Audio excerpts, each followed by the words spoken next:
Eu queria comentar Claro, fica à vontade. essa questão dos Estados Unidos chegando, né? Porque sabe o que me impressionou, Lacombe? Eu tô ouvindo há uns dias que tava tendo protesto na Venezuela. Imagens antigas, né, que estavam usando. Como eu tenho contato tanto com o ex-presidente da Suprema Corte da Venezuela, quanto com e também tenho contato tanto com ele quanto com Eduardo Bittar, eu perguntei para eles, essas imagens aqui são antigas, não sei porque eu lembro, né? Por exemplo, quando mostrou aquelas imagens das estátuas sendo derrubadas, eu me lembro de quando foi aquilo dali, gente, noticiou ao vivo no texto. Sim. Ele não é de agora. E aí eu achei estranho, falei assim, tá rolando alguma desinformação.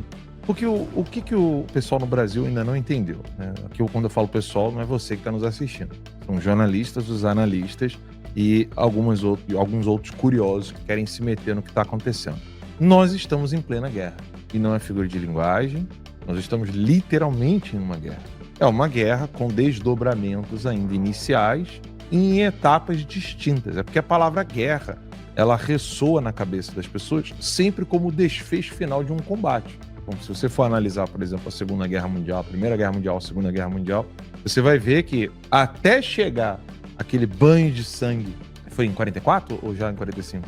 O maior índice de mortos na Segunda Guerra. Me fugiu aqui agora da cabeça. 45 é o último ano, já acho que não foi, né? Deve ter sido em 44. Mas assim, porque depende, né? Porque se você contar o dia D, se você contar as bombas, Hiroshima e Nagasaki... Mas teve um ápice ali, aí 45 foi... Então, mas de qualquer forma... A guerra na Europa terminou em maio. Então, em maio, então é mais ou menos isso. É logo depois do inverno. Terminando o inverno, a guerra já estava acabando. Então, as pessoas tendem a ver guerra apenas como desfecho final. Só que a guerra, ela começa de modo distinto. Só pra avisar que já somos líderes no horário, tá? 16 minutos de programa, tá bom, né? Bom. E o início de uma guerra, ele é assim, você tem vítimas, poucas vítimas. O Gonçalo tá dizendo 1942. Foi o ano, inclusive, que minha bisavó 42 foi o ápice da morte? Foi executada, foi 42, Elise Kornstein, minha bisavó.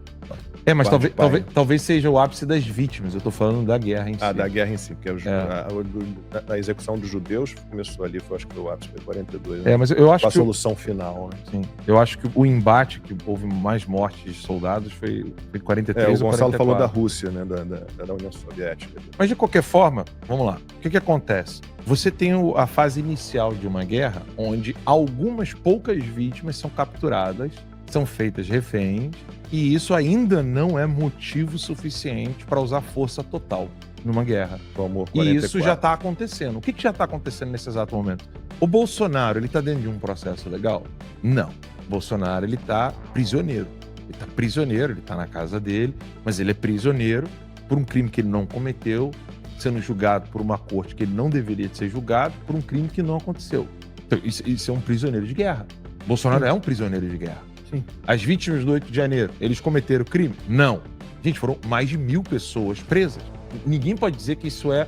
Porque uma coisa é você ter um equívoco ou uma decisão ruim ou corrupta de um juiz aqui e acolá. Nós estamos falando da Suprema Corte prendendo mais de 1.000 pessoas sem crime.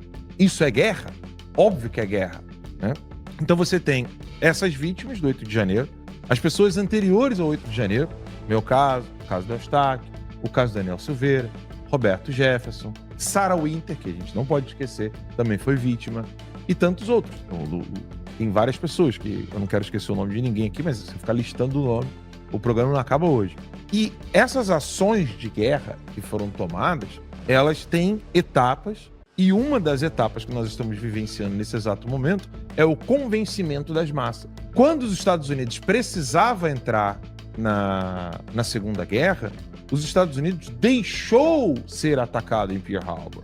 O movimento America First, que é o movimento hoje que está impulsionando Trump, ele surge antes da Segunda Guerra Mundial para convencer as pessoas que os Estados Unidos não deveriam se meter na guerra e cuidar dos problemas internos. Esse é um artigo maravilhoso sobre isso, da Diana West. Salvo engano, nós já traduzimos esse artigo dela e está na revista. Se não tem o artigo, a entrevista exclusiva com a Diana West, autora do livro Traição Americana, a entrevista exclusiva da Diana West, com legendas em português, está na plataforma da revista Timeline.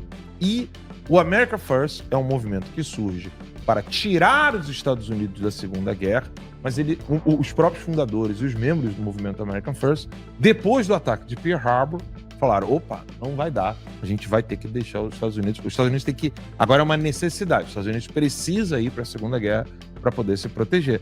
E é exatamente esse momento em que nós vamos... Tá aí a entrevista? É essa daí. Entrevista exclusiva com o Eduardo, mas dessa aí que você vai ter entrevista exclusiva... essa daí. Entrevista exclusiva com a Diana West, autora do livro American Betrayal. Ela concedeu essa entrevista para nós aqui na revista Timeline. E aí, o momento em que nós estamos agora é convencimento das massas para ver qual lado as massas irão apoiar. O Getúlio, ele teve de dar 1000 passos para trás, porque ele estava 100% alinhado com Hitler. Totalmente fascista que era. Não, mas a ponto de receber líderes nazistas no Brasil. Eu esqueci agora o nome de um dos líderes nazistas que estavam lá no Brasil, no Rio de Janeiro, tirando foto com pessoas do regime do Getúlio Vargas. Quando os Estados Unidos chegou com o navio no Nordeste brasileiro, mudou de ideia porque os militares daquela época eram outros e eles deram um ultimato para o Getúlio Vargas, falaram assim, você não vai apoiar a Alemanha nazista. Eu quero, desculpa segurar tanto o microfone, Max Lacombe, mas o contexto disso é de extrema importância. E você não, eu afirmo aqui categoricamente, não é vaidade da minha parte, não é prepotência, mas você não vai encontrar isso em lugar nenhum, o que eu vou dizer para você aqui agora. Olha o quão difícil foi para Getúlio sair da aliança com a Alemanha nazista e entrar para o lado certo da guerra, na Segunda Guerra Mundial. Por quê?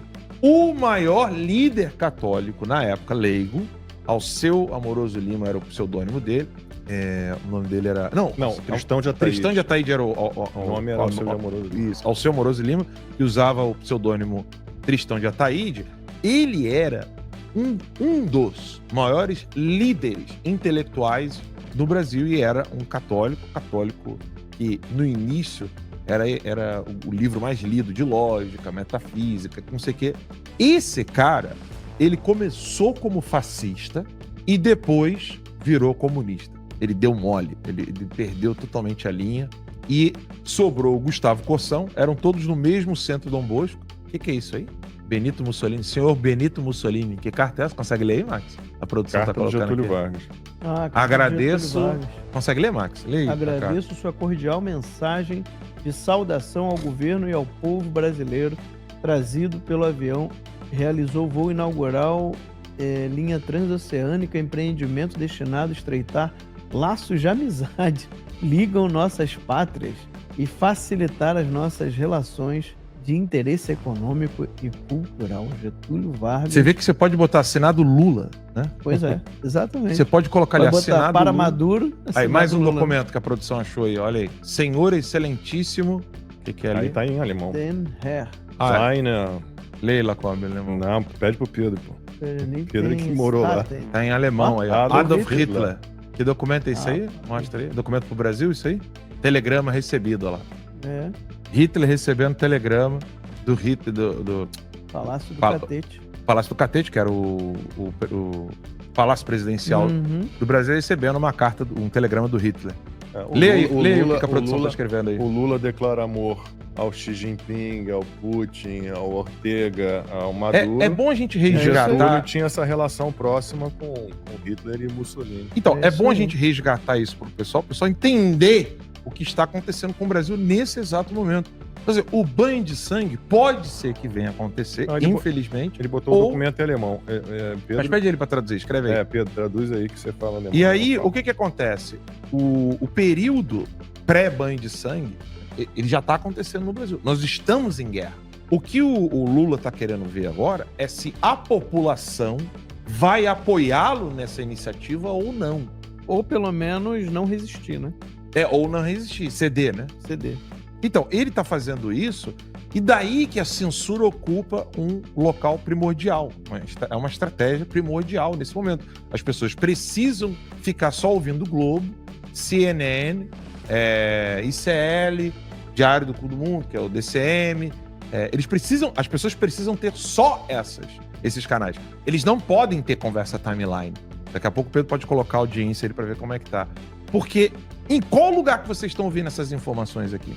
E aí no Brasil, graças a algumas pessoas do Centro Dom Vital, que era o Gustavo Corsão, o padre fundador da PUC do Rio, o padre Leonel Franca, jesuíta, graças a essas pessoas, e também ao doutor Plínio Corrêa de Oliveira, da TFP, e ao Dom Antônio de Castro Maia, em Campos, graças a essas pessoas, nós empurramos os fascistas e os comunistas para o mesmo lado. E falamos, não, nós não queremos isso. Gente, é bom lembrar, a guerra acaba em 45, já na década de 50 os esquerdistas estavam com tudo. É exatamente na década de 50 que o Oswaldo Peralva vai para Moscou e ele tem aquela formação no Comitê Central do Partido Comunista da União Soviética, e ele acaba virando um desertor dos comunistas. E logo depois da década de 50, os comunistas conseguem levar Che Guevara para receber medalha de condecoração em Brasília e conseguem levar o Fidel Castro para ser recebido com honrarias. E é nesse contexto que acontece 64. Nós estamos falando aqui de um problema que surge antes da Segunda Guerra Mundial, com um regime fascista, que vai se perdurando até 64. E eu sou obrigado a ler comentário de gente falando assim, pô, tá demorando. Eu falei, porra, amigão, peraí. Isso aqui não é Pokémon não, cara. Pô, se você joga bolinha, vai lá, já treinei meu Pokémon. Vai, Pokémon Trump. Pô, peraí, eu preciso conversar com adultos. Com o Tomás eu aceito ele virar e falar assim, papai, tá demorando, dá o play logo. Eu falei, pô, mas adultos? Gente, é sério. Não é brincadeira, nós estamos em guerra. E quem tá falando isso pra você não é uma pessoa que tá em casa no sofá assistindo tudo. Eu fiquei 3 anos e meio sem ver minha esposa e filhos, com a minha filha doente porque precisava viajar e tomou a vacina tríplice viral e quase morreu. Se eu tô falando pra vocês, calma, porque tá tudo em andamento, é porque calma, está tudo em andamento. Não é clichê pra ganhar like e visualização. E aí, qual é o contexto de agora, que eu tô fazendo analogia com o anterior? O Maduro já tá decretado que ele não é mais presidente. Não é presidente. Ele é chefe de narcotráfico. Esse é o ponto número 1. Ponto 2. Como chefe de narcotráfico, os grupos dos quais um dos grupos que ele faz parte já foi decretado como grupo terrorista pelo governo dos Estados Unidos da América. E o Trump, com o American First, não vai mais deixar esses grupos terroristas tocarem o terror, porque ele viu o que o Bukele fez. Opa, então dá. Se o Trump conseguir 5% do que o Bukele fez em El Salvador, se ele conseguir fazer nos Estados Unidos, o Trump vai ter uma estátua maior do que a do William Penn lá na Pensilvânia. Ele vai entrar para a história dos Estados Unidos. Porque o problema dos Estados Unidos não é dinheiro, todo mundo aqui tem grana. O problema dos Estados Unidos é a criminalidade, que é proveniente de imigração ilegal unida a narcotráfico, e o problema dos esquerdistas que estão sempre querendo meter uma agenda de um Estado maior abocanhando o pescoço das pessoas. O Trump está combatendo esses dois. Nós estamos em guerra, só que para isso o Trump precisa tirar o maior vampiro que está nos Estados Unidos, que é a China e a Rússia por meio de seus infiltrados. Então, o que está acontecendo com o Maduro na Venezuela é um reflexo disso. O Brasil pode sair como um grande vitorioso, tirando o Lula, tirando o Alexandre de Moraes, Dino e todos esses caras, e dizendo para o governo americano, o Estado brasileiro não ficará no lado de Maduro, China, Rússia e etc. Só que isso é uma decisão que tem que começar do povo e não dos políticos. É necessário ter um movimento nacional brasileiro, primeiro, de conscientização sobre o que está acontecendo, e segundo, um movimento que deixe claro, nós não queremos mais Alexandre de Moraes e Lula. Ponto final. Acabou. Não tem essa de eleição. Não queremos mais saber de eleição. É como o Eduardo fez. Quisera eu que o Novo falasse assim, ó, não queremos mais saber de eleições. Nós estamos em guerra nesse exato momento e nós só iremos querer disputar eleições quando o Brasil tiver eleições. E para o Brasil ter eleições, é necessário que Bolsonaro seja solto e todos os inquéritos que estão na STF sejam anulados e todos os reféns sejam soltos imediatamente, porque isso aqui é guerra, senão nós vamos prender os responsáveis. Se isso acontecer, o Brasil tem muita chance de dar certo. Se isso não acontecer, as pessoas ficarão iludidas, os políticos que lá estão vão ficar iludindo vocês, colocando parente, amigo, coleguinha, para ganhar cargo no Senado, para ganhar cargo na Câmara Federal, fingindo para vocês que estão fazendo oposição, só que na verdade eles só estão garantindo o salário deles e o salário dos parentes. Ó, Pedro mandou aqui a tradução da cartinha lá na verdade, um telegrama, né, do Hitler para o Getúlio Vargas. Foi em 2 de maio de 1940 e o Hitler disse o seguinte ao Getúlio Vargas. Ele agradece formalmente pelas felicitações enviadas pelo governo brasileiro por ocasião do feriado nacional alemão, o Dia do Povo Alemão, que celebrava o 1º de maio como feriado nacional. Não dá... Toda hora que eu faço críticas a Getúlio Vargas, é engraçado que tem gente que até hoje acha que ele é o pai dos pobres, né? Que foi um grande presidente. O Lula elogia até hoje. Mas tem gente, teoricamente, do nosso lado, com a cabeça mais próxima da nossa, que acha um absurdo quando eu critico o Getúlio Vargas. Eu não sei exatamente porque a pessoa não tem acesso à informação sobre quem realmente foi Getúlio Vargas. Bom, então... Rapidinho, desculpa, você não sabe por que não? Produção, coloca no Google e escreve isso aqui pra mim, por favor. Bota assim, Getúlio Vargas, carta... Carta del Lavoro? Não. Deixa eu botar aqui. Satanismo. Meu bloco de notas. Coloca aí, por favor, o nome de Menotti Carnicelli. Com 2 T's? 2 T's. Menotti Carnicelli com 2 L's. Coloca aí, produção, por favor. Agora você vai entender porque que o Getúlio Vargas tem tanto apoiador. Bota assim, guru espiritual também. As cartas de Getúlio Vargas a Menotti Carnicelli foram divulgadas pela filha do Getúlio e ele era o mentor espiritual do Getúlio Vargas. O Menotti Carnicelli era amigo pessoal e da mesma seita do Héctor Caviglia, que era o guru do Perón. Deu pra entender? Hoje veio um vídeo pra mim de uma manifestação meio elétrica de dia do Exu. Vocês chegaram a ver isso? Foi, tentando. É recente aqui? É recente. Foi a terceira, eu acho. Meu Deus, todo mundo de vermelho e preto. Maluco. Bom, mas deixa eu só, antes de passar pro Max, deixa eu só dar algumas informações sobre o que o Maduro anda falando sobre essa milícia de quase 5 milhões de homens num país de 30 milhões de habitantes. Então, é uma força, e a 5ª força, né? Tem a Guarda Bolivariana, tem essas milícias e tem o Exército, a Marinha e a Aeronáutica. Fazem parte das Forças Armadas da Venezuela. Isso foi criado pelo Hugo Chávez, né? Então é um dos 5 componentes da Força Armada Nacional Bolivariana. E o Maduro, ele está reclamando do que ele chama de repetição podre de ameaças.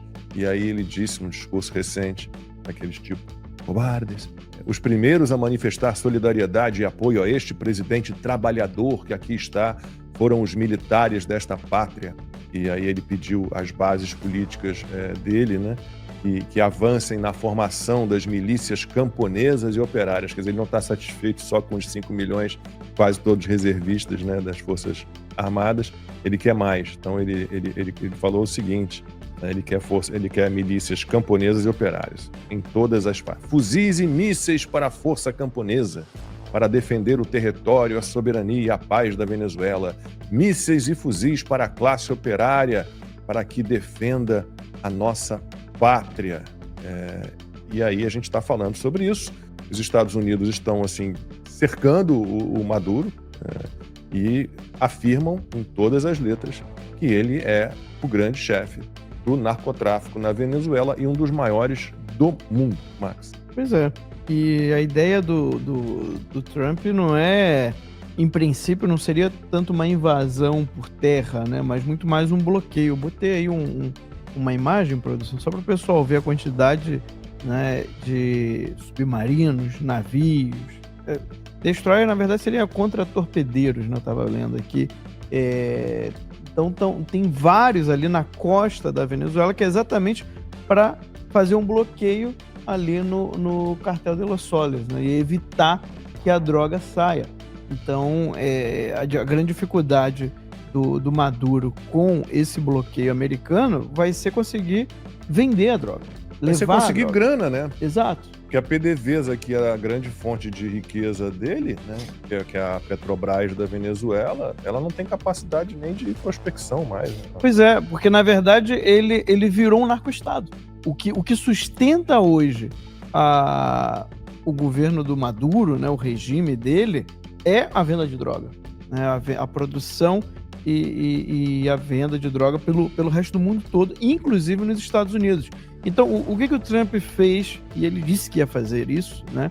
Nós já comentamos aqui algumas vezes, que foi rastrear por onde vinha a metanfetamina, né? Toda a droga que chegava aqui nos Estados Unidos, principalmente essas drogas mais pesadas, né? Que aqui, principalmente ali na costa oeste dos Estados Unidos, é epidêmico, né? Pessoas com problemas de overdose, a ponto aí de, num ano, se eu me lembro bem aqui o número, mas era nessa ordem de grandeza, né? Morreram quase 300 mil pessoas de overdose, tá?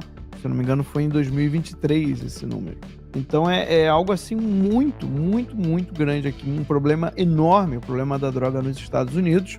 É tão grande o problema ficou tão absurdo, que em 2022, lá ali naquele estado de Oregon, se não me engano, eles chegaram a permitir, na eleição de 2022, tá?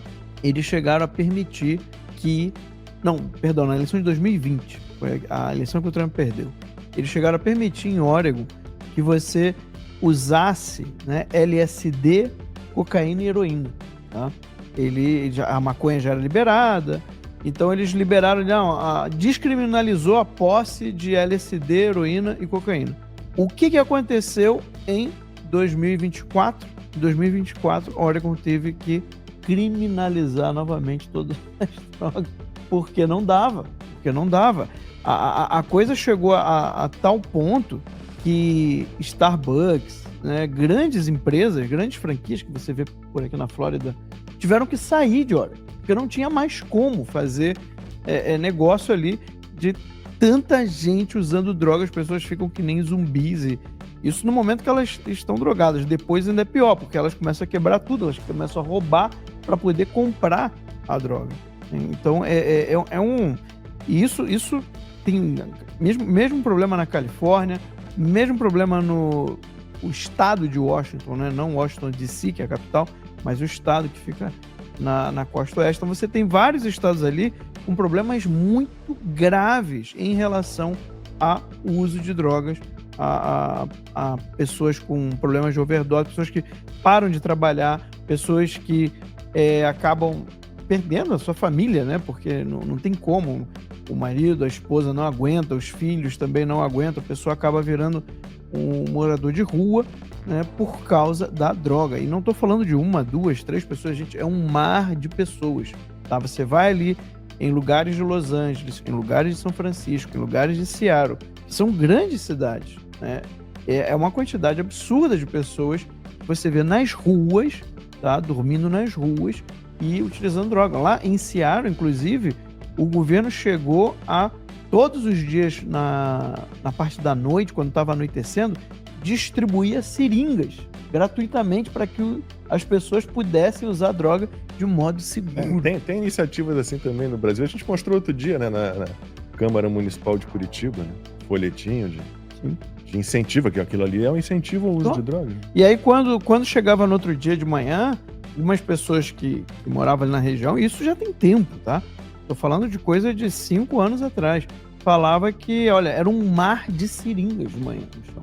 Então, é um problema grave nos Estados Unidos a questão da droga, e o Trump, ele já entendeu. Boa parte da metanfetamina vem da China, e por isso toda essa briga tarifária com a China exatamente para evitar que a China faça esse tipo de contrabando, porque o que a China faz?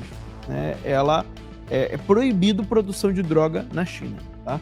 Inclusive, se alguém tenta fazer isso, tanto a produção quanto venda, você pode ser executado. É pena de morte se você for pego fazendo isso lá na China. Então, o que eles fazem?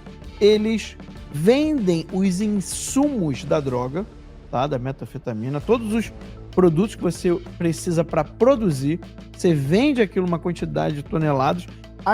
O governo chinês diz que não sabe de nada, isso é contrabando. A gente sabe que não pode ter contrabando na China em larga escala, né, sem o consentimento do Partido Comunista Chinês. Ninguém é bobo, mas eles ficam com essa conversinha.